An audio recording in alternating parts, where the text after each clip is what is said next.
देखिए बेटा, class 12 physics physics में फर्स्ट यूनिट जो है वो है इलेक्ट्रोस्टैटिक।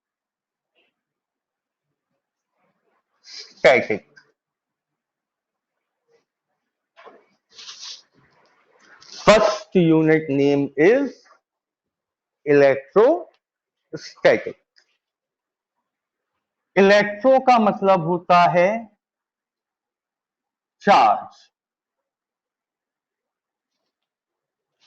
स्टैटिक का मतलब होता है स्टेशनरी।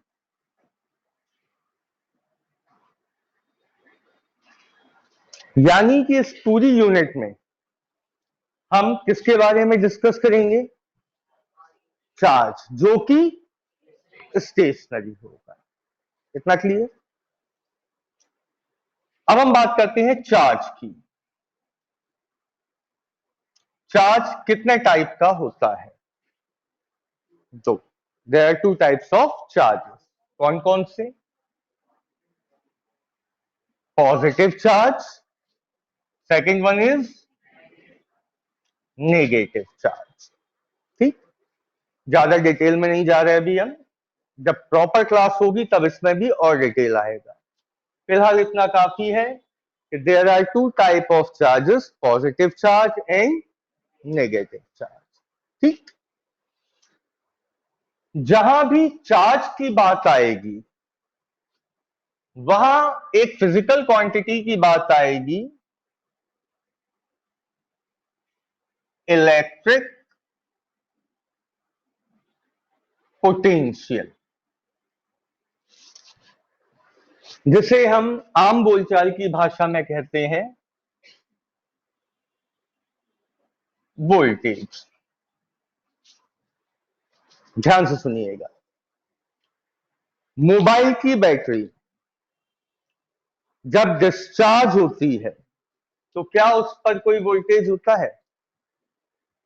नहीं होता, उसका वोल्टेज होता है जीरो। जैसे जैसे आप उसे चार्जर से कनेक्ट करके क्या देते हो? चार्ज।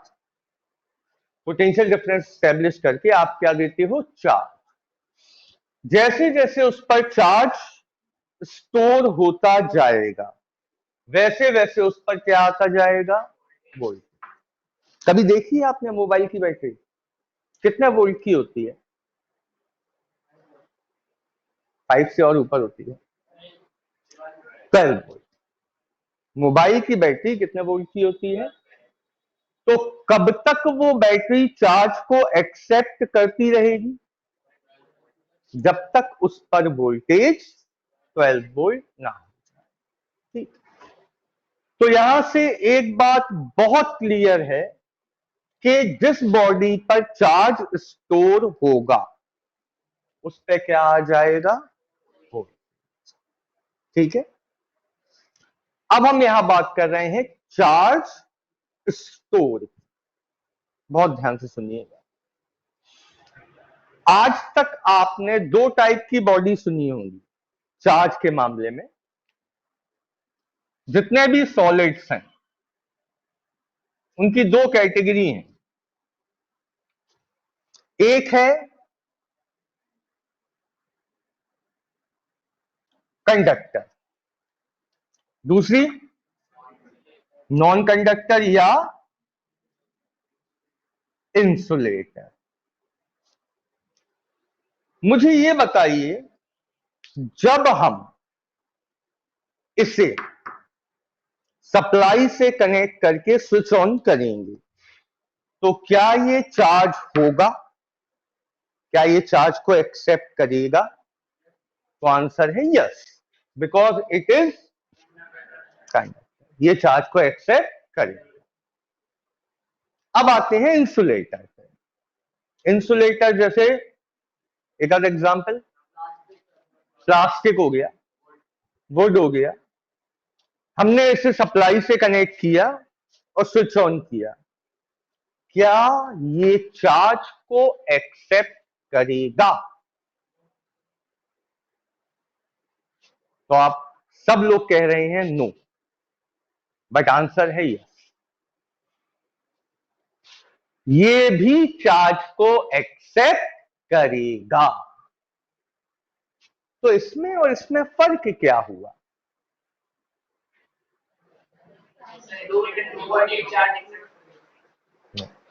ये चार्ज को आगे ट्रांसफर करेगा बिकॉज इट इज कंडक्टर, लेकिन इसमें चार्ज आगे ट्रांसफर नहीं होगा बिकॉज इट इज इंसुलेटर। तो पहली चीज अपने दिमाग से हमेशा के लिए निकाल दो कि ये चार्ज को एक्सेप्ट नहीं करेगा, बिल्कुल गलत है। चाहे इंसुलेटर हो चाहे कंडक्टर, एक्सेप्ट दोनों करेंगे। फर्क क्या होगा? ये कंडक्ट करेगा, ये चार्ज को कंडक्ट नहीं करेगा। मतलब इसमें करंट फ्लो होगा, इसमें करंट फ्लो नहीं। यहां तक कोई डाउट नहीं? अब सवाल उठता है, इसमें चार्ज फ्लो करेगा और इसमें चार्ज फ्लो नहीं करेगा, ऐसा क्यों? क्यों कंडक्टर चार्ज को कंडक्ट करेगा और क्यों इंसुलेटर चार्ज को कंडक्ट नहीं करेगा? बहुत बड़ा क्वेश्चन है अपने आप में। Conductor means iron, copper, metals जो होती हैं, तो हम कॉपर लेते हैं। कॉपर चार्ज को कंडक्ट क्यों करेगा? ध्यान से सुनिएगा। ये एक स्फीयर है कॉपर का, पूरा सॉलिड स्फीयर है, बॉल जैसा। जब आप इसको चार्ज दोगे, सप्लाई से जोड़कर स्विच ऑन करोगे, तो इस पर चार्ज केवल और सिर्फ केवल कहां डिस्ट्रीब्यूट होगा? सरफेस पर। जितनी भी मेटल्स होती हैं, जब आप उन्हें चार्ज करते हैं तो चार्ज कहां पे स्टोर होता है? सरफेस पर, कंडक्टर्स में। अब हम लेते हैं एक इंसुलेटर, लाइक प्लास्टिक। प्लास्टिक की बॉल है, एक सॉलिड है पूरी। जब आप इसे चार्ज दोगे तो इसमें चार्ज डिस्ट्रीब्यूट होगा पूरे के पूरे वॉल्यूम में। वॉल्यूम जानते हैं? स्फीयर के अंदर तक चार्ज चला जाएगा, इसलिए इसमें चार्ज कंडक्ट नहीं। तो अब बताइए, why conductor conduct the charge? Because charge spread only on its surface. Why insulator does not conduct the charge? Because charge spread in its volume. इतना क्लियर है आपको? मैं फिर वापस आता हूं टॉपिक पे। चार्ज कितने टाइप के हैं? दो, पॉजिटिव चार्ज और नेगेटिव चार्ज। जितने भी सॉलिड हैं उनकी दो कैटेगरीज हैं चार्ज के बेस पर। कौन कौन सी? जब आप इन्हें चार्ज करते हो तो कंडक्टर भी चार्ज को एक्सेप्ट करता है और इंसुलेटर भी चार्ज को एक्सेप्ट करता है। अंतर क्या है? क्या डिफरेंस है दोनों में? ये चार्ज को आगे ट्रांसफर कर सकता है, ये चार्ज को आगे ट्रांसफर नहीं कर। सवाल उठता है क्यों? वाई? तो आंसर क्या है? कंडक्टर पे चार्ज कहां होता है? सरफेस पर। जबकि इंसुलेटर में चार्ज कहां होता है? वॉल्यूम। तो it can easily conduct the charge. बता रहा हूं, जब चार्ज आउटर सरफेस पे होता है, तो जब भी आप इससे वायर को कनेक्ट करोगे तो आउटर सरफेस का चार्ज, क्योंकि वायर भी क्या है? मेटल, तो आउटर सरफेस का चार्ज कहां फ्लो करेगा? उस मेटल के सरफेस पर। कब फ्लो करेगा? कब? जब आप पोटेंशियल डिफरेंस स्टैब्लिश करोगे। चार्ज कब फ्लो करता है? जब एक बॉडी पर हाई पोटेंशियल हो और एक बॉडी पर लो। इस पर मैं अभी आ रहा हूं, अभी बताऊंगा। फिलहाल जैसे मान लीजिए ये दोनों ही कंडक्टिंग बॉडी है, ये कॉपर है और ये सिल्वर है।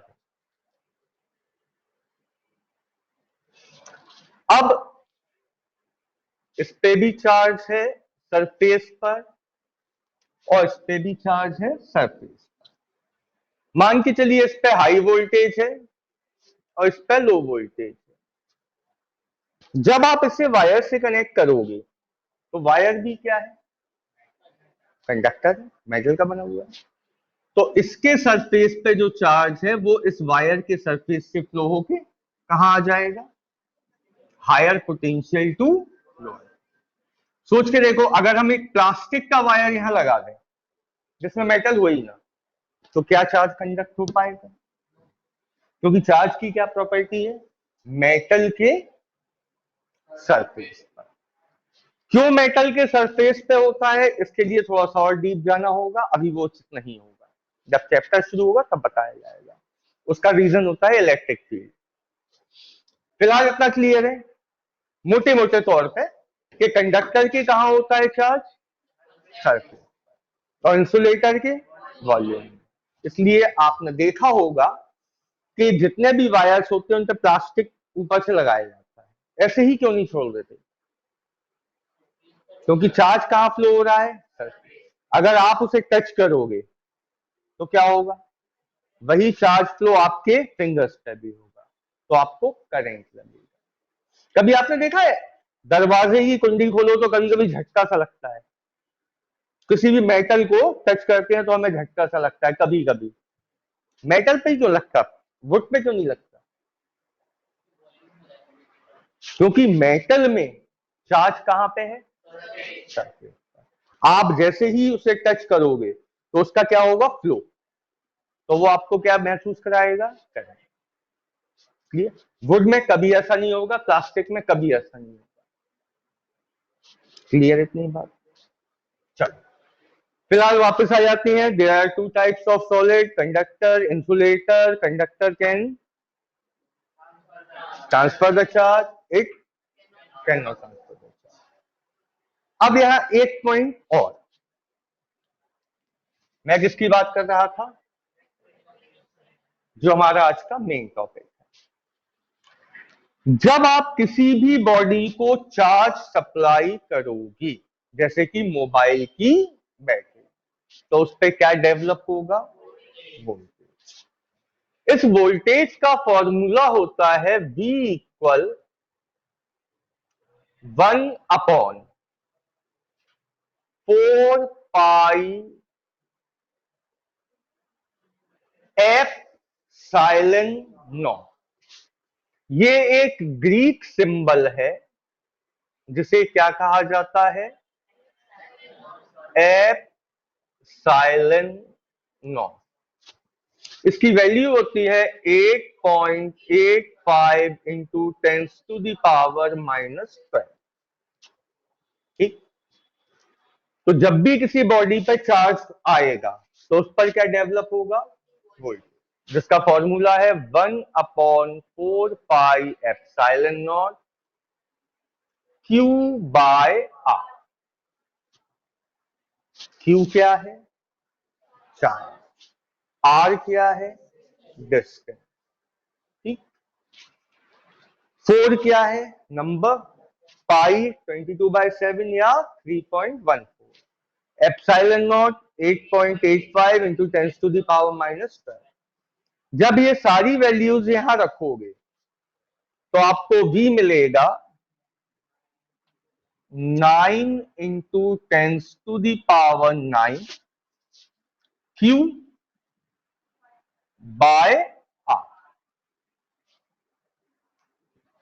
तो जनरली हम वोल्टेज का फॉर्मूला क्या देखेंगे? 9 इंटू 10⁻⁹ Q बाय R। ठीक है? यहां से शुरू होता है हमारा टॉपिक। तो बताइए वोल्टेज के जनरेशन का रीजन क्या है?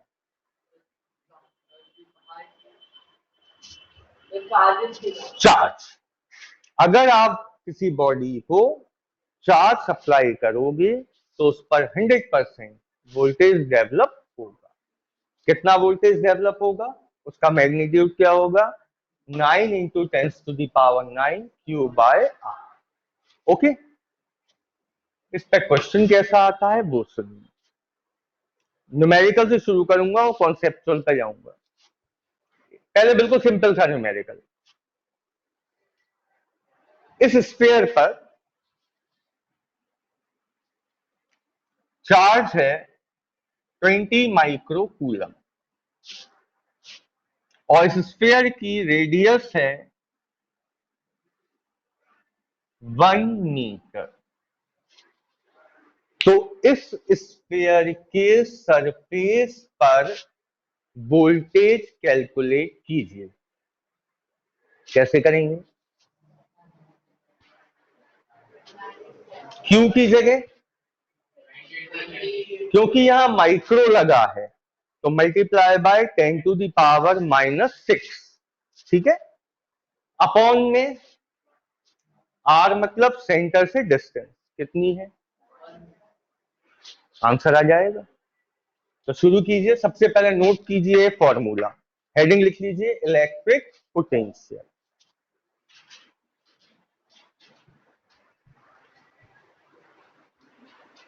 इलेक्ट्रिक पोटेंशियल में लिखिए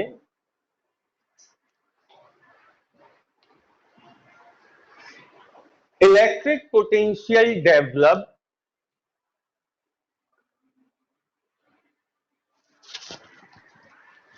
only on a charged body.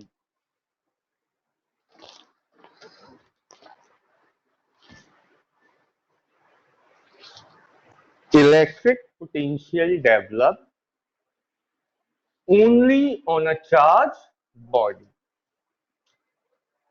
Potential is given by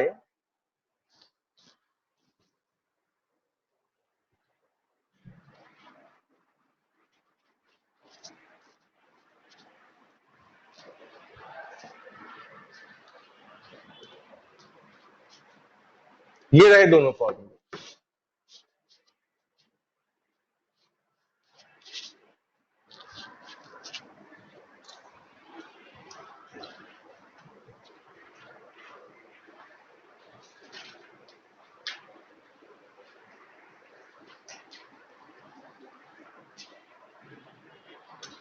अब इसमें एग्जाम्पल फर्स्ट लिखिए।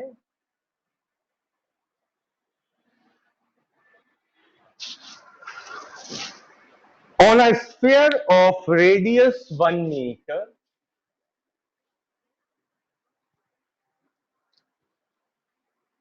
on a sphere of radius 1 meter, charge is 20 microcoulomb. Charge is 20 microcoulomb. Find potential at its surface.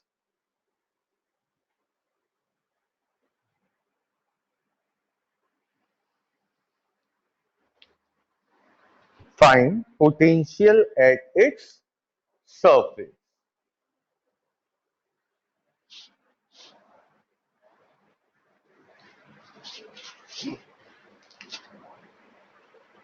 तो ये रहा स्फीयर,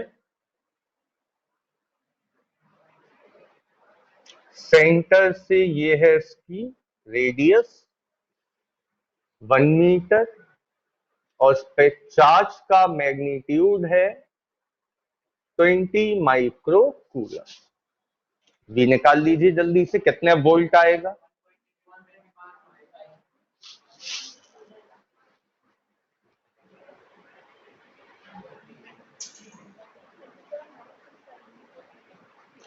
ट्वेंटी इंटू 10⁻⁻⁶। माइक्रो जब भी हटाना होगा हमेशा माइनस। तो कितना बन जाएगा ये? 1 80 into 10⁻³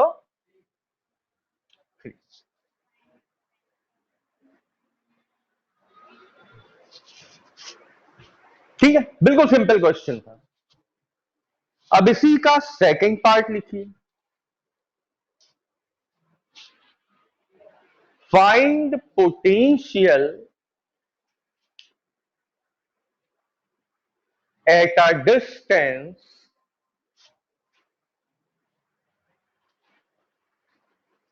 five meter from the center. Find potential at a distance 5 meter from the center.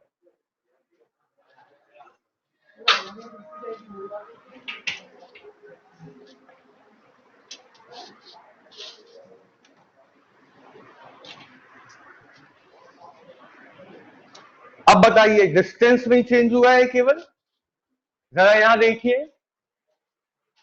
अब हमें सेंटर से कितनी दूर जाना है, ये रहा पॉइंट 5 मीटर, ठीक। तो यहां क्या चेंज आएगा, नीचे 5 आ जाएगा, सिंपल। तो 5 4 जा 20, आंसर कितना आ गया,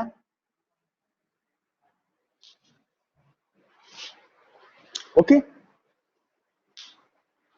अब सुनिए, ये 2 क्वेश्चन मैंने आपको क्यों कराए। नहीं बेटा, सेंटर से ना प्लीज, देखो क्वेश्चन में देखो पॉइंट कहां से है, सेंटर। ये क्लियर है। अब सुनना, ये मैंने आपको क्यों कराया। मुझे ये बताइए सेंटर से कितनी दूर जाने पर वोल्टेज 0 हो जाएगा। पहला वोल्टेज कितना आया था, 180। दूसरा कितना आया, कम हो गया। तो कितनी दूर जाने पर 0 हो जाएगा। कॉन्सेप्चुअल क्वेश्चन, ये आपसे कभी नहीं पूछा जाएगा बोर्ड एग्जाम में। बोर्ड एग्जाम में 1 मार्क्स और 2 मार्क्स में आएंगे केवल कंसेप्चुअल। कंसेप्चुअल क्वेश्चन कैसा होगा, सेम क्वेश्चन रहेगा। A sphere having charge 20 microcoulomb and a radius 1 meter. How far from the center the voltage become 0? तो ध्यान से देखिए, आप यहां R की कोई भी वैल्यू रखो, हम कह रहे 1000 रखो, 10,000 रखो, और रखो 10⁶, 7, 8, 9, 10 वॉट एवर, कभी भी वोल्टेज 0 नहीं आएगा। वोल्टेज कब 0 होगा, जब नीचे इनफाइनाइट हो। जब आप इनफाइनाइट से डिवाइड करते हो तो आंसर क्या आता है। इसका मतलब ये हुआ कि जब आप एक बॉडी को चार्ज कर लेते हो तो उस बॉडी से क्या डेवलप होने लगता है, वोल्टेज। बॉडी पर भी और बॉडी के बाहर भी। बाहर कहां जाके वो वोल्टेज 0 होगा, इनफाइनाइट। नेग्लिजिबल होता जाएगा बट 0 कहीं नहीं होगा, फाइनली 0 कहां पहुंचेगा, इनफाइनाइट। तो कॉन्सेप्चुअल पॉइंट क्या है वो लिख लीजिए।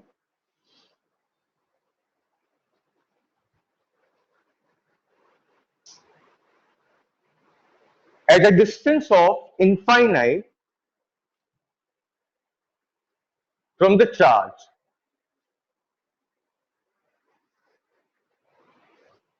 at a distance of infinite from the charge, voltage becomes 0.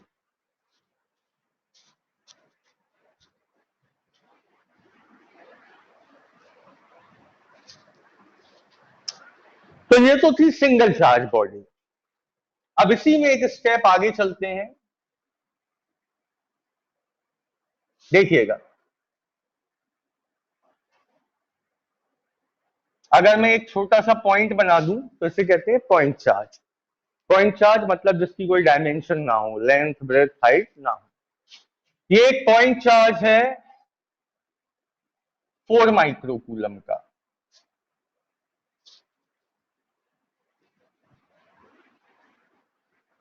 ये पॉइंट चार्ज 2 मीटर डिस्टेंस पर कुछ ना कुछ वोल्टेज डेवलप करेगा।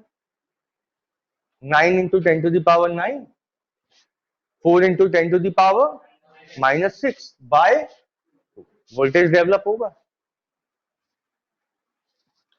अगर मैं इस साइड भी एक पॉइंट चार्ज रख दूं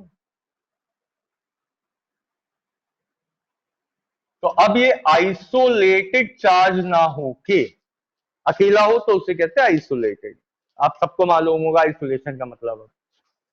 ये आइसोलेटेड था, लेकिन दूसरा चार्ज आने पर अब ये आइसोलेटेड नहीं है, अब क्या बन गया? सिस्टम।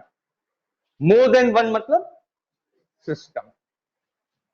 यहां मैंने रख दिया 8 माइक्रोकूलम, 8 भी नहीं, 9 माइक्रोकूलम डी पर। यहां से भी डिस्टेंस है 2 मीटर।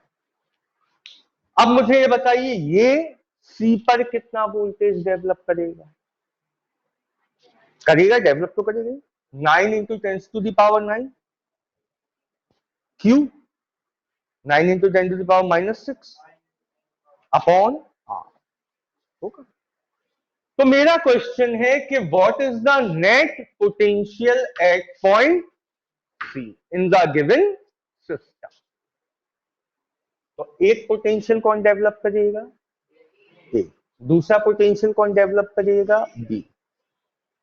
तो नेट पोटेंशियल क्या होगा? V equal potential at C due to A plus potential at C due to B. इसे क्या लिखेंगे? 9 into 10⁻⁹, 4 into 10⁻⁻6 by R plus 9 into 10⁻⁹, Q की जगह -6 बाय 2। Is it clear? तो फाइनली हमारा आंसर क्या आ जाएगा? ये कितना हो गया? कॉमन ले लो, चलो 18 इंटू 10⁻³ प्लस ये कितना हुआ? 9 को काट लो तो 4.5, 4.5 का 9 में मल्टीप्लाई करो 40.5 इंटू 10⁻, दोनों को ऐड ऑन करेंगे, आंसर हमारा आ जाएगा कितना?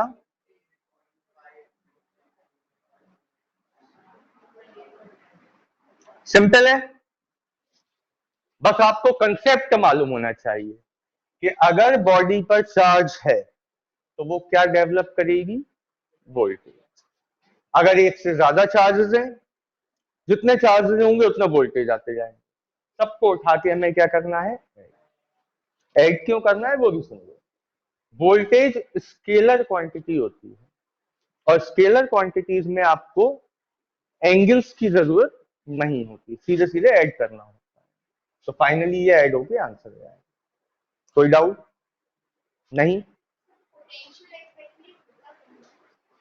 पोटेंशियल फिजिकल क्वांटिटी है जो इलेक्ट्रिसिटी के फ्लो होने में हेल्प करती है। डिटेल में समझना।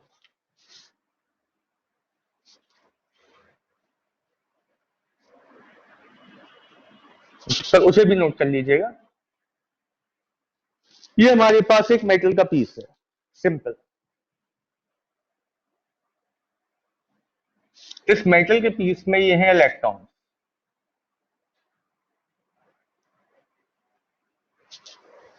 जो कि कैसा मोशन कर रहे होते हैं? इरेगुलर। क्या इसमें कोई करंट फ्लो हो रहा होगा?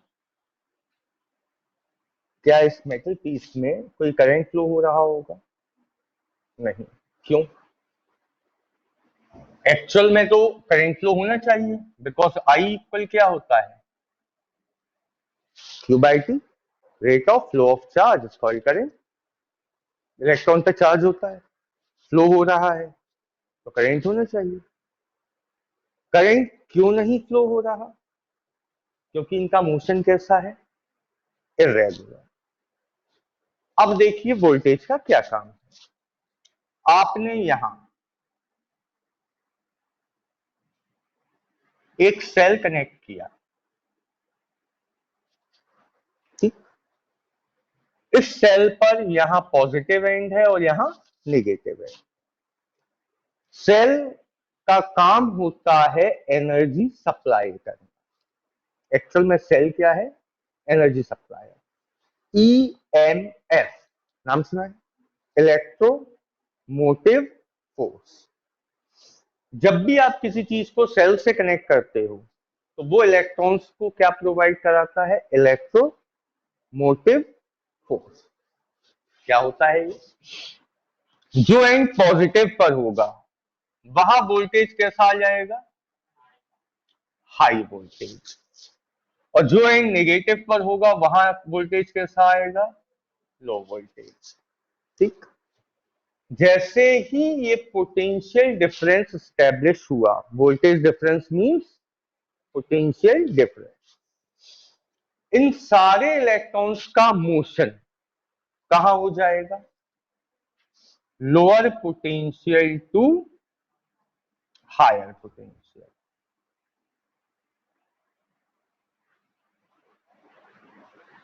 क्यों हो जाएगा, इसके लिए भी कल शायद बताया था मैंने ये, इसके लिए मैं आपको कल का वीडियो दूंगा, तब आपको आ जाएगा। फिलहाल all the electron will move in a particular direction. Now the charge is moving in a particular direction which is called current. तो इस करंट को फ्लो कराने में किसका रोल था, पोटेंशियल डिफरेंस, जिसे कहते हैं ईएमएफ ऑफ द सेल। जैसे 12 वोल्ट में कहूं तो इसका मतलब वो सेल कितनी एनर्जी प्रोवाइड कराएगा, 12 जूल पर सेकंड। ये आगे की डिटेल है, वो जब टॉपिक पूरा पर हो गया तब बताऊंगा, तब ज्यादा मजा आएगा। फिलहाल ये है कि पोटेंशियल डिफरेंस का काम होता है किसी भी बॉडी में चार्ज को एक पर्टिकुलर डायरेक्शन में मूव करना। ठीक, यहां तक क्लियर हो गया आपको, कोई डाउट इसमें। अब मुझे ये बताइए कि अगर यहां चार्ज 4 की जगह -2 माइक्रो कूलम होता तो इस क्वेश्चन में क्या चेंज आता,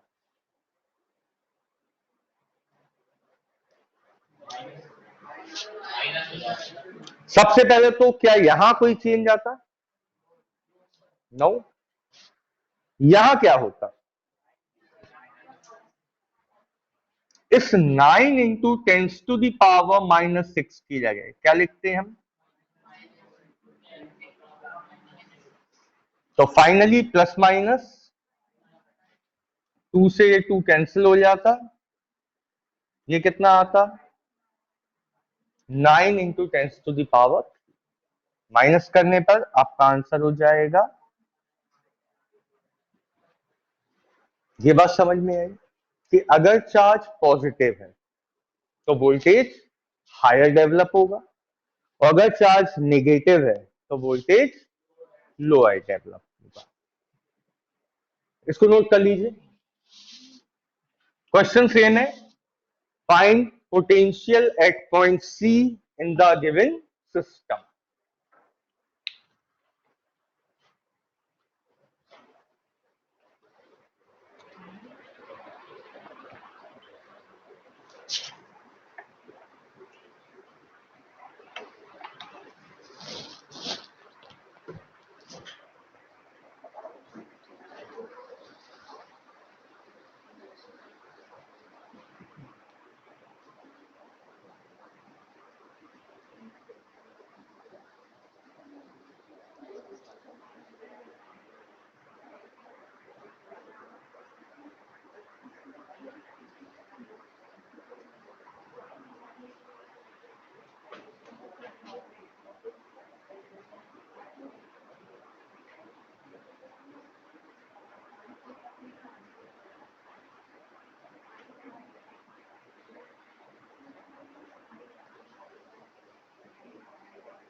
हो गया ये। अब सुनिए क्वेश्चन मैंने आपको क्यों कराया, देखिएगा बेटा ध्यान से। एक चीज तो कंफर्म है कि जब एक चार्ज पॉजिटिव होगा और एक चार्ज नेगेटिव होगा तो एक हाई वोल्टेज डेवलप होगा और एक लो वोल्टेज। ये क्वेश्चन आपसे कभी नहीं पूछा जाएगा, फिर वही वाली बात है, आपसे पूछा जाएगा कॉन्सेप्ट। कॉन्सेप्ट क्या होगा वो देखो।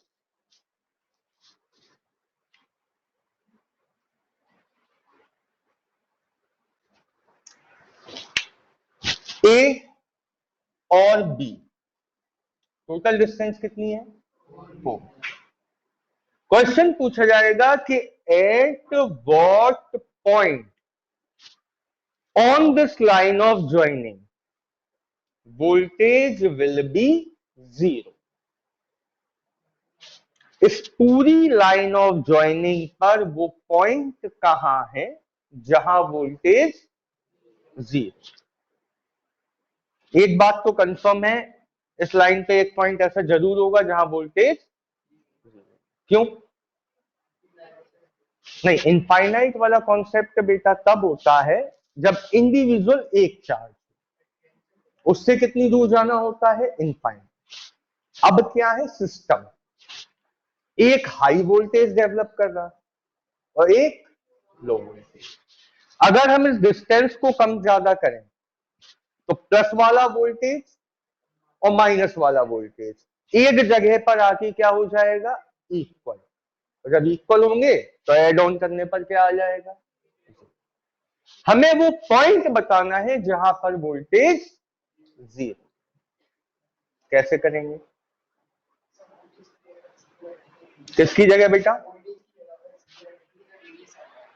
रेडियस नहीं डिस्टेंस, यहां 0 रखेंगे, बात तो कंफर्म है क्योंकि आपको ऑलरेडी गिवन हो गया कि नेट वोल्टेज कितना है, 0। इसमें कोई चेंज नो, इसमें यहां चेंज आएगा। हम मान के चल रहे हैं कि x डिस्टेंस पर वो पॉइंट है जहां वोल्टेज 0, कहीं ना कहीं तो होगा ना। जब एक साइड से x होगा तो दूसरी साइड से डिस्टेंस होगी 4 माइनस एक्स। ठीक है, इतना क्लियर। क्या फायदा हुआ देखो, यहां पे क्या आएगा, यहां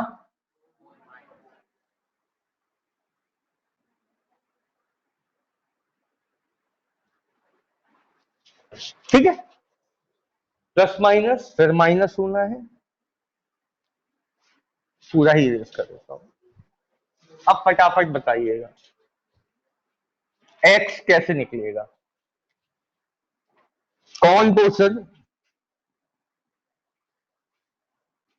9 इंटू 10⁻³ कॉमन, कितना बचा, 4/x माइनस, बोलिए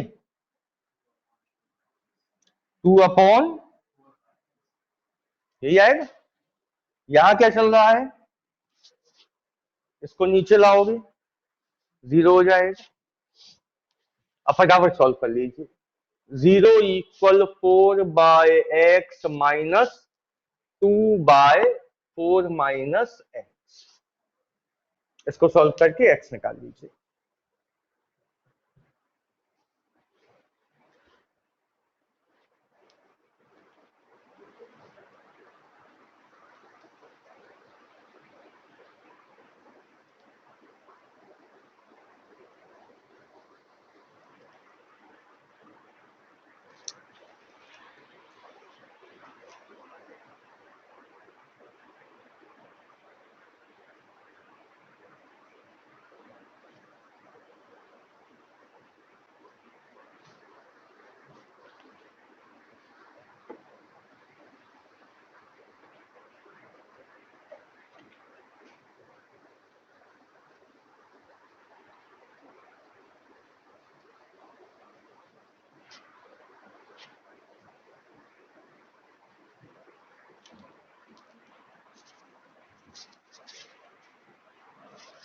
सॉल्व हो पाया?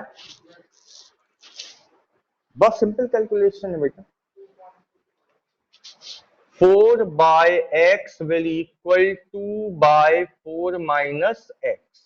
Cross multiply. 2x equal 16 minus 4x. 6x equal 16. तो x equal 16 by 6. सॉल्व कर लेंगे, आंसर आ जाएगा।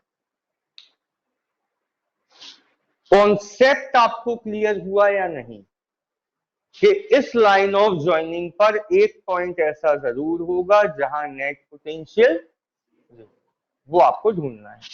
जैसे अब मैं कोई भी क्वेश्चन आपको दूं, फॉर एग्जांपल मैंने आपसे कहा यहां है 8 माइक्रोकूलम, यहां है 16 माइक्रोकूलम, और ये जो डिस्टेंस है ये है 2 metre. At what point on the line of joining net potential will be 0? फटाक से करके बताइए। क्वेश्चन है at what point on the line of joining potential will be 0? Oh sorry sorry sorry sorry,